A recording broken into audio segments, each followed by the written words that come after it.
فرماتے ہیں ماء زمزم لما شرب لہ، زمزم کا پانی جس نیت سے پیئیں گے اللہ تعالی اس نیت کو، اس دعا کو قبول کر لیں گے۔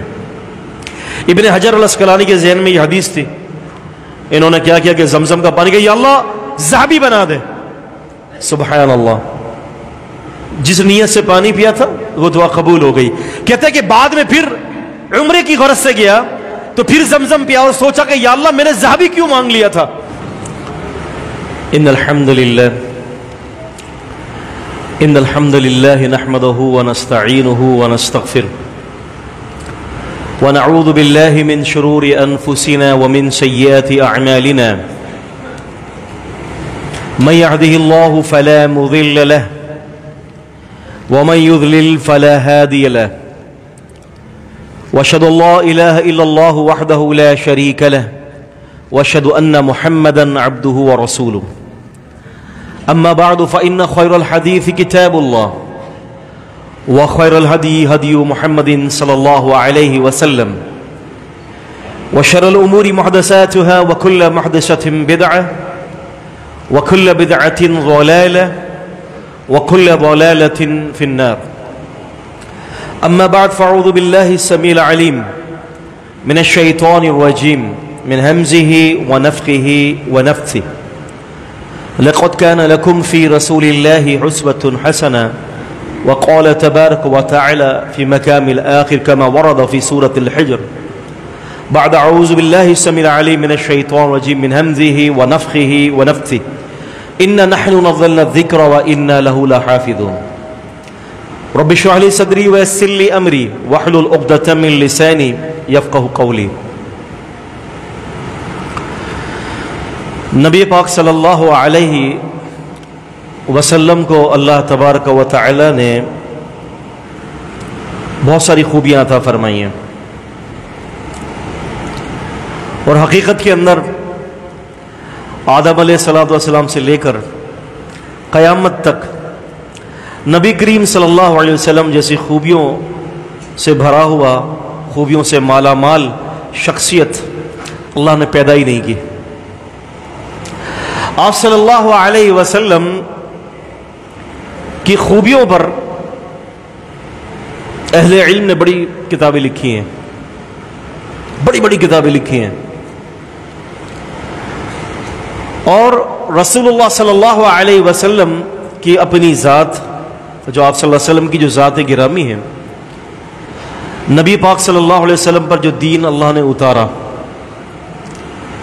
نبی کریم صلی اللہ علیہ وسلم کی ایک ایک ادا کو، ایک ایک حرف کو، جو کچھ نبی علیہ السلام پر نازل ہوا، ان کو کس طرح سے غیر معمولی طریقے سے حفاظت کا جامہ پہنایا گیا، یہ دنیا کے تفاخر میں سے ایک بہت بڑا فخر ہے۔ اور سب سے بڑی بات یہ ہے، ہم تو گواہی دیتے ہی ہیں، سبحان اللہ، جو آپ صلی اللہ علیہ وسلم کے جانی دشمن تھے، جو آپ صلی اللہ علیہ وسلم سے بہت زیادہ بغض رکھا کرتے تھے، آخر کار انہوں نے بھی اپنے مرنے سے پہلے اس بات کی گواہی دے دی کہ ہم نے آپ صلی اللہ علیہ وسلم جیسا کوئی شخص دیکھا ہی نہیں ہے۔ ایک شخص تھا جو پاکستان اور ہندوستان کے پارٹیشن سے پہلے، اس کا نام تھا H.G. وال، H.G. وال۔ لاہور کے قریب ایک ہال تھا، بریڈلا ہال، شاید آج بھی اس کی عمارت کچھ نہ کچھ باقی ہے۔ اچھا، یہ جو شخص تھا نا، یہ بڑا زبردست قسم کا جو ہے وہ متحرک، اور اب یہ سمجھ لیں کہ کمیونسٹ پارٹی کا جو ہے بہت بڑا ممبر تھا۔ ایک دفعہ جو ہے اس کو تقریر کا موقع ملا، کہاں پر؟ بریڈ لا ہال کے اندر، لاہور کے اندر وہ ہال تھا، اور یہ واقعہ ہے 1900 عیسوی کے بالکل ابتدا کا۔ اب وہ یہ کہتا ہے کہ میں مسلمانوں کے نبی کا دشمن تھا،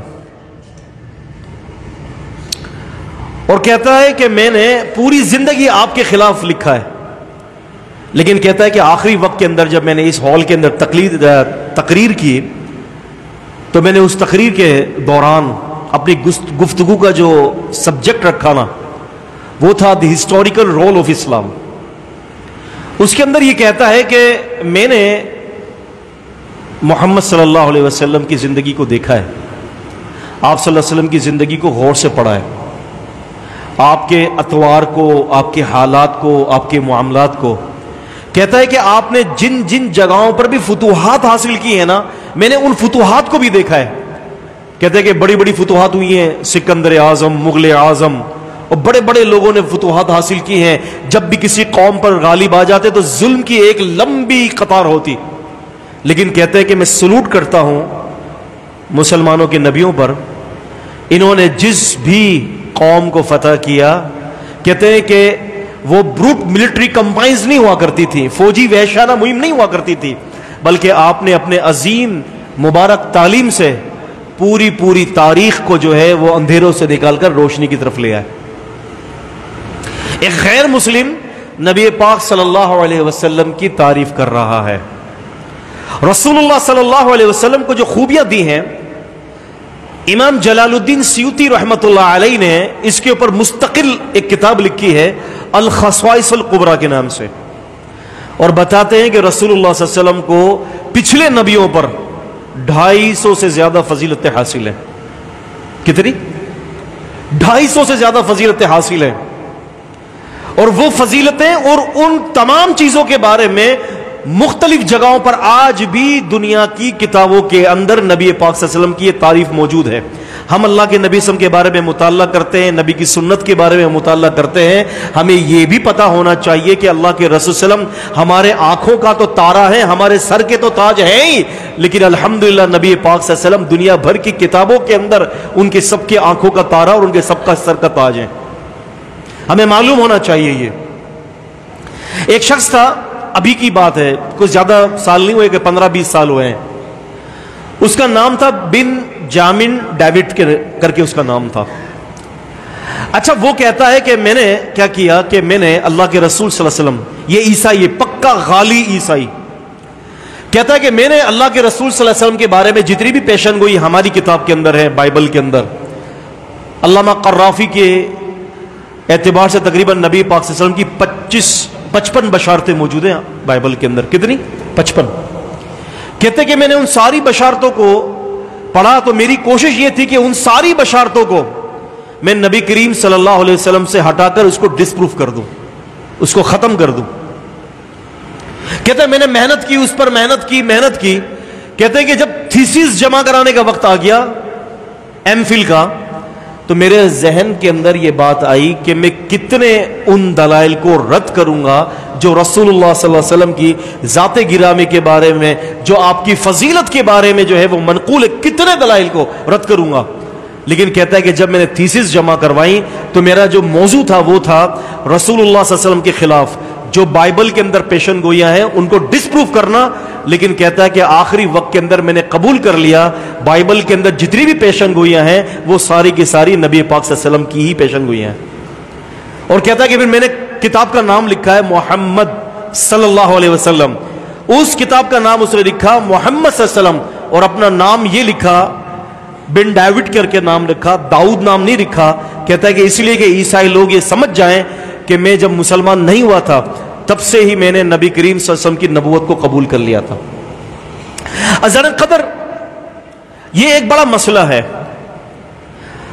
وہ یہ ہے کہ ہمیں ہمارے نبی صلی اللہ علیہ وسلم کی خوبیوں کا علم ہونا چاہیے. اللہ کے رسول صلی اللہ علیہ وسلم کی جو خوبیاں ہیں اس میں ایک سب سے بڑی خوبی یہ بھی ہے عزیزان قدر کہ اللہ پاک نے نبی پاک صلی اللہ علیہ وسلم کی زندگی کو, آپ صلی اللہ علیہ وسلم کی ذات کو, آپ صلی اللہ علیہ وسلم کے طریقے کو, آپ کے قول کو, آپ کے فعل کو, آپ کا بیٹھنا اٹھنا, آپ صلی اللہ علیہ وسلم کی مکمل 22 سالہ اور 7 ماہ کی مکمل زندگی کو اللہ تبارک و تعالیٰ نے محفوظ کر دیا ہے. آج آپ دیکھیں نا, اگر کوئی حدیث آپ کو کوئی پیش کرتا ہے نبی علیہ السلام کی, آج آپ بآسانی اس بات کا پتہ کر سکتے ہیں کہ یہ حدیث اللہ کے رسول صلی اللہ علیہ وسلم کی ہے کہ نہیں ہے. ایسا ہی ہے, آپ پتہ کر سکتے ہیں نا، آج ہمارے پاس اسماء الرجال کا یہ فن موجود ہے کہ ہم اس فن کے ذریعے، ان رجال کے ذریعے ہم یہ معلوم کر سکتے ہیں کہ آیا یہ نبی پاک صلی اللہ علیہ وسلم کی یہ بات ہے کہ نہیں ہے. آج ہم معلوم کر سکتے ہیں، اور ہم یہ بھی معلوم کر سکتے ہیں کہ یہ بات نبی کریم صلی اللہ علیہ وسلم کی ہے کہ نہیں ہے. کیوں کہ اللہ تبارک و تعالیٰ نے نبی کریم صلی اللہ علیہ وسلم کے ساتھ ایسے لوگوں کو لگایا کہ جنہوں نے اللہ کے رسول صلی اللہ علیہ وسلم کی ہر سنت کو، آپ کے قول کو، آپ کے فعل کو، آپ کے عمل کو مکمل طریقے سے محفوظ کر دیا. ایک دفعہ عبداللہ بن عمر رضی اللہ تعالی عنہ رسول اللہ صلی اللہ علیہ وسلم کے کاتبین وحی میں سے تھے. آپ صلی اللہ علیہ وسلم کی زبان مبارک سے جو کچھ نکلتا اس کو وہ لکھ لیا کرتے تھے. اچھا، وہ ایک دفعہ کچھ لوگوں سے ملاقات ہوئی ان کی، لوگوں نے کہا کہ یار یہ بات ٹھیک نہیں ہے، تم نبی علیہ السلام کی ہر بات لکھ لیتے ہو، آپ غصے کی کیفیت میں بھی ہوتے ہیں، آپ مختلف کیفیات کے ساتھ گزرتے ہیں، آپ بشر ہیں، ہر بات کو جو ہے وہ قلم بند کرنا یہ ممکن نہیں ہے، مت کیا کرو ایسا. عبداللہ بن عمر بن عاص رضی اللہ تعالی عنہ فرماتے ہیں میں نے لکھنا چھوڑ دیا. کہتے ہیں کہ کچھ عرصے تک میں نے چھوڑے رکھا، لیکن ایک دفعہ میں نے اللہ کے نبی صلی اللہ علیہ وسلم سے ذکر کر دیا کہ مجھے قریش کے کچھ لوگوں نے یہ مشورہ دیا کہ میں آپ کی ہر بات کو قلم بند نہ کیا کروں، میں آپ کی ہر بات کو نہ لکھا کروں، کیونکہ آپ دیکھتے ہیں کہ نبی علیہ السلام سے پہلے جتنے بھی نبی گزرے ہیں ان کی تمام باتوں میں سے چند باتیں ہی محفوظ ہیں، اور وہ بھی کتاب السنت کی شکل میں، باقی ان کی اپنی کتابوں کے اندر کچھ بھی محفوظ نہیں ہے. آپ سے سم غصے میں بھی ہوتے ہیں، نبی کریم سے سم مزاح بھی کرتے تھے، مذاق نہیں کرتے نبی علیہ السلام، مزاح کیا کرتے تھے، دل لبھانے والی ادا. تو عبداللہ بن عامر نے کہا کہ اللہ کی قسم اس لیے میں نے چھوڑ دیا لکھنا. رسول اللہ صلی اللہ علیہ وسلم نے فرمایا والذی نفس بیدہ، اس ذات کی قسم جس کے ہاتھ میں میری جان ہے، اکتب، سب کچھ لکھ لیا کرو، ما یخرج منہ الا حق، کہ میری زبان مبارک سے کبھی بھی حق کے سوا، وحی کے سوا، شرعی احکامات میں اور اس کے علاوہ میں جب بھی بولتا ہوں حق کے سوا کچھ نہیں بولتا. اب یہ صحابہ اکرام جو ہے وہ بے خطر ہو گئے، کہا کہ بھئی نبی علیہ الصلوۃ والسلام نے اس بات کی اجازت دے دی ہے. اب حتیٰ کہ صحابہ اکرام نے نبی کریم صلی اللہ علیہ وسلم کی ذات کی بڑی باریک بینی سے مطالعہ کیا ہے. آپ کو پتہ ہے یورپ کے اندر بہت سارے ایسے لوگ ہیں، میرے پاس ایک جاپنیز ملنے کے لیے آیا تھا جاپان سے، اردو سیکھ کر آیا تھا. مجھے کہنے لگا کہ میں رسول اللہ صلی اللہ علیہ وسلم کی سیرت کے اوپر بہت باریک بینی سے جو ہے وہ مطالعہ کر رہا ہوں، ایز اے کمپیریجن یسوع مسیح اور نبی علیہ السلام، یعنی عیسیٰ علیہ السلام اور نبی کریم صلی اللہ علیہ وسلم کی ذات کو محفوظ کر رہا ہوں. میں نے اس سے پوچھا دونوں میں کیا فرق پایا، تو کہنے لگا کہ یسوع مسیح کے تو صرف 100 یا 150 ہی باتیں مجھے ملی ہیں، لیکن آپ کے نبی محمد صلی اللہ علیہ وسلم کی تو مکمل زندگی مجھے مل گئی. اچھی بات ہے. اصل میں ہم نے مطالعے کا جو محور ہے نا وہ بڑا محدود کیا ہوا ہے، اور ہم نے اللہ کے نبی صلی اللہ علیہ وسلم کی ذات کو بھی بڑا محدود رکھا ہے. مطالعہ کا محور ہمارا محدود ہے، ہم 10 سے 12 مسائل کا مطالعہ کرتے ہیں. اصل میں تقابل، ہمیں دراصل عالمی سطح پر اسلام کا مطالعہ کرنا چاہیے. سمجھ رہے؟ آپ دیکھیں نا، اللہ تبارک و تعالی نے رسول اللہ صلی اللہ علیہ وسلم کو جو دین دیا وہ ایک انٹرنیشنل اور گلوبل دین تھا، یونیورسلٹی کی حیثیت تھی. باقاعدہ اگر آپ کتب روایات پڑھیں تو پتہ یہ چلتا ہے کہ نبی علیہ السلام نے دنیا بھر کے بڑے بڑے وڈیروں کو اور دنیا بھر کے بڑے بڑے جو وزیر تھے 104 خطوط نبی علیہ السلام نے ان کو بھیجا تھا. کتنے؟ 104 خطوط اپروکسیمیٹلی. اور پھر کمال کی بات یہ ہے، مورخین اس کو ذکر کرتے ہیں کہ کمال کی بات یہ کہ نبی کریم صلی اللہ علیہ وسلم نے جب بھی لکھا نا، آپ نے مقوقس کو خط لکھا، آپ نے کسرا کو لکھا، آپ نے دیگر لوگوں کو لکھا، نبی کریم صلی اللہ علیہ وسلم نے خط لکھنے کے بعد اس کی فوٹو کاپی نہیں رکھی اپنے پاس. فہمتم شباب میں فہمتم؟ یہ نکتے کی بات ہے، فوٹو کاپی نہیں رکھی، ڈائریکٹ اوریجنل جو کاپی تھی، ماسٹر کاپی، آپ نے آگے بھجوا دی. حالانکہ ہمارے یہاں جتنے بھی ڈاکومنٹیشنز جو ہوتے ہیں، جو ڈاکومنٹس ہوتے ہیں، کسی بھی ادارے میں چلے جائیں، ماسٹر کاپی پہلے اپنے پاس ہوتی ہے اور فوٹو کاپی، یا کم از کم فوٹو کاپی اپنے پاس رکھتے ہیں اور ماسٹر کاپی آگے پہنچا دیتے ہیں. کیوں؟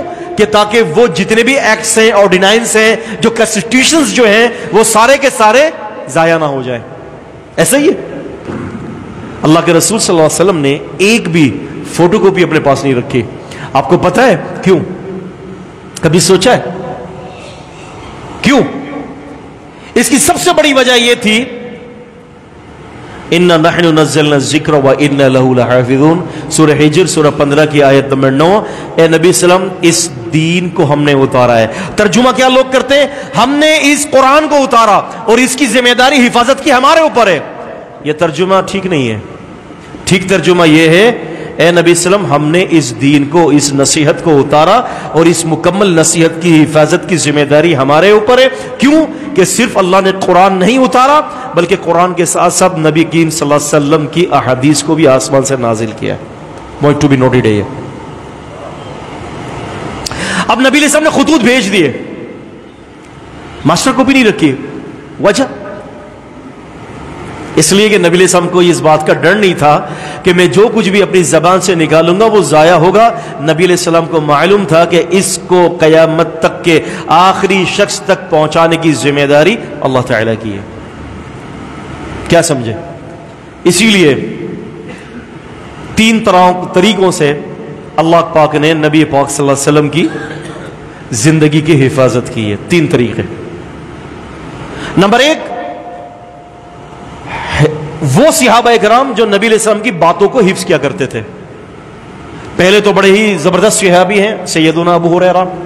حافظ ذہبی سیر اعلام النبلاء کے اندر فرماتے ہیں، 5ویں جلد ہے اور صفحہ نمبر 512 سے لے کر 517 تک ابو ہریرہ رضی اللہ تعالیٰ عنہ کی تفصیل بیان کرتے ہیں اور کہتے ہیں کہ سن 7 ہجری میں یہ بندہ مسلمان ہوا اور نبی علیہ السلام کے ساتھ 3 یا 3.25 سال کا عرصہ رہا.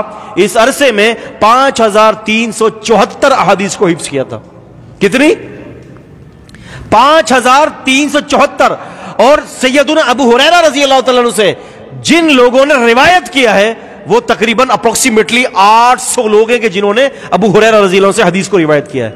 800 لوگ ہیں. اور آپ دیکھیں الموسوۃ الحدیثیہ ہے ایک کتاب، انسائکلوپیڈیا آف حدیث، مسند امام احمد بن حنبل. کبھی نظروں سے گزری ہے؟ کبھی اللہ تعالیٰ آپ کو بھی زیارت کروائے. یہ ہے الموسوۃ الحدیثیہ، انسائکلوپیڈیا آف حدیث. اس وقت موجودہ دور کے اندر، اور رسالہ والوں نے اس کو چھاپا ہے، 52 والیومز ہیں اس کے، 52 جلدیں. پتہ ہے آپ کو کتنی حدیثیں ہیں اس میں نبی علیہ السلام کی؟ کس کو پتہ ہے کتنی حدیثیں؟ اچھا، اس کے بارے میں تھوڑا علماء کا اختلاف ہے. ہمارے استاد ہیں شیخ عزیر شمس رحمہ اللہ، جن کی وفات ابھی پچھلے 3 سے 4 دنوں پہلے ہوئی ہے، جو ابن تیمیہ اور ابن القیم رحمہ اللہ پر جو ہے زبردست قسم کے ماہر تھے ان کی زندگی پر. ان کی تحقیق کے مطابق مسند احمد کے اندر 30,000 حدیثیں موجود ہیں. کتنی؟ 30,000 حدیثیں. تو آپ اگر مسند احمد بھی اٹھائیں اور مسند احمد کے اندر مسند ابی ہریرہ اٹھا لیں تو آپ کو ابو ہریرہ رضی اللہ تعالیٰ عنہ کی درجنوں نہیں سینکڑوں حدیثیں وہاں ملیں گی. اور آپ کمال کی بات دیکھیں، میں آپ سے ایک سوال کرتا ہوں. میں آپ سے پوچھوں گا آپ کے والد کا کیا نام ہے؟ آپ بتا دیں گے، سب بتا دیں گے. اچھا، دادا کا نام؟ سب بتا دیں گے. پردادا کا نام؟ اب آدھے بتائیں گے اور آدھے نہیں. اچھا، پردادا کے والد کا نام؟ اب 100 میں سے صرف 25 قسم کے یا 20 لوگ رہ جائیں گے جو بتائیں گے. پھر ان کے والد صاحب کا نام تو 0. اچھا، نام کی بات چھوڑیں، اگر ہم بات کرتے ہیں کام پر، ان کا مسلک کیا تھا، ان کا عقیدہ کیا تھا، ان کی عبادات کیا تھی، ان کا کاروبار کیا تھا، کیسے لگتے تھے وہ؟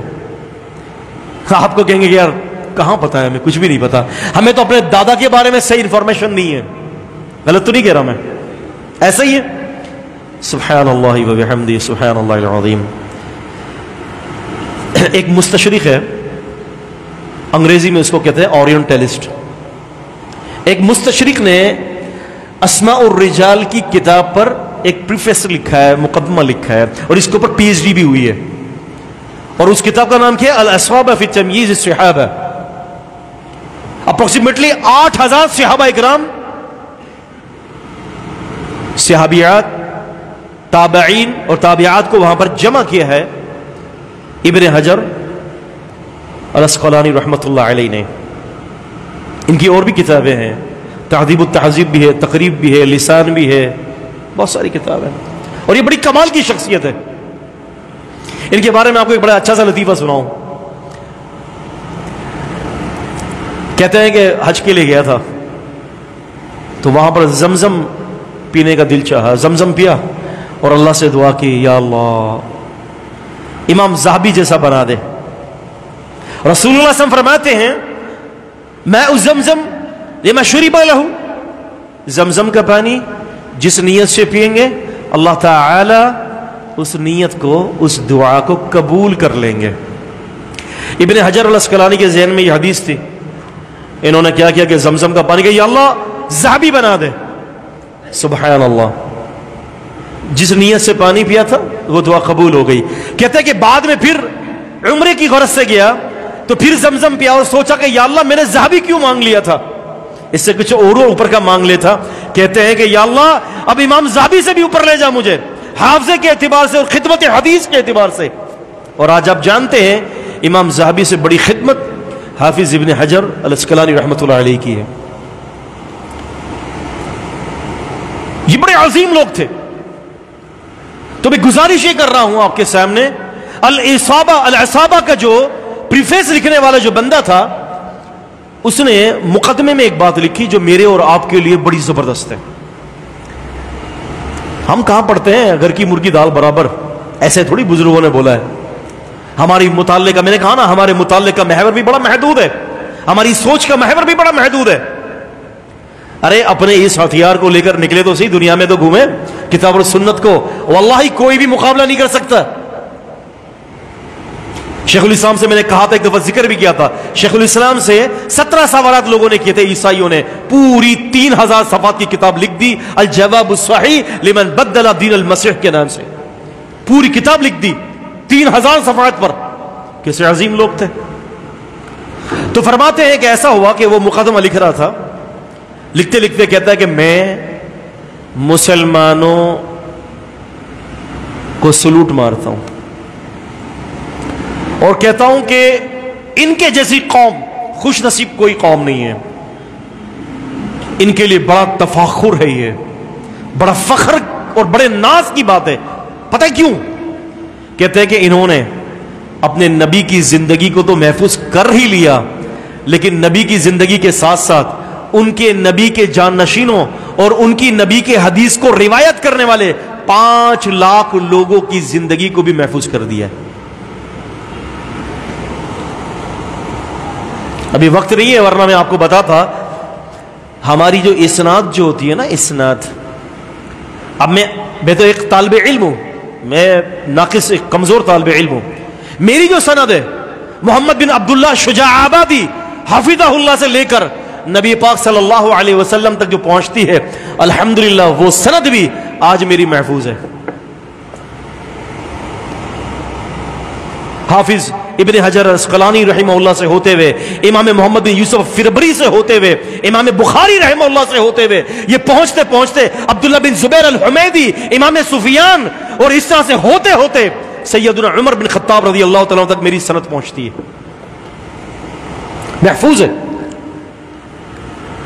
ورنہ بھی ہمیں اپنے دادا کے بھی حال معلوم نہیں ہے، اور راویہ نے حدیث کی پوری زندگی کی ڈیٹیل ہمارے سامنے موجود ہے۔ اگر آپ مجھے کہیں کہ حافظ ابن حجر کے بارے میں بتائیں تو 36 کا پلہ میں آپ کے سامنے رکھ دوں گا، پورے کا پورا ان کی زندگی کے بارے میں۔ سبحان اللہ، نبی پاک کی زندگی کو محفوظ کرنے کی برکت سے اللہ نے ان کی بھی زندگی کو محفوظ کر دیا۔ اور آپ دیکھیں، بائبل اٹھائیں، میں تقابل آپ کو کروا رہا ہوں، اب بائبل اٹھائیں، بائبل کو لکھنے والا کون، پڑھنے والا کون، سنانے والا کون، کس نے جمع کیا، کیا عقیدہ تھا، کچھ پتہ نہیں ہے۔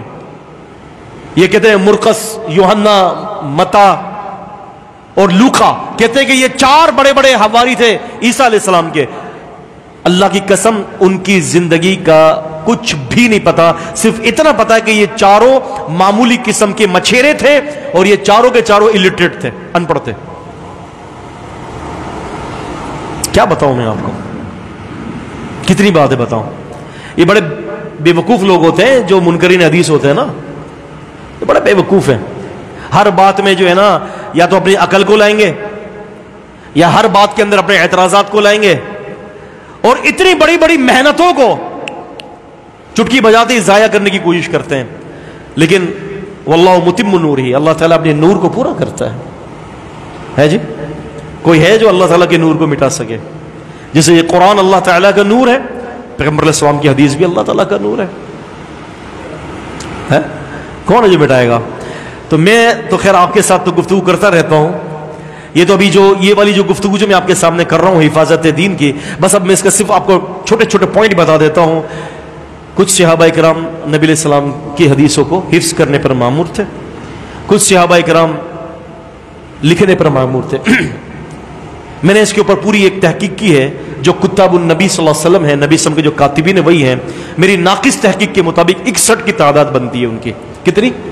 61 کے قریب وہ صحابہ تھے جو ہمہ وقت نبی کریم صلی اللہ علیہ وسلم کی باتوں کو لکھتے تھے، اس کا ترجمہ کرتے تھے، باہر سے آنے والے خطوط کا ترجمہ کر کے نبی علیہ السلام کو سناتے تھے۔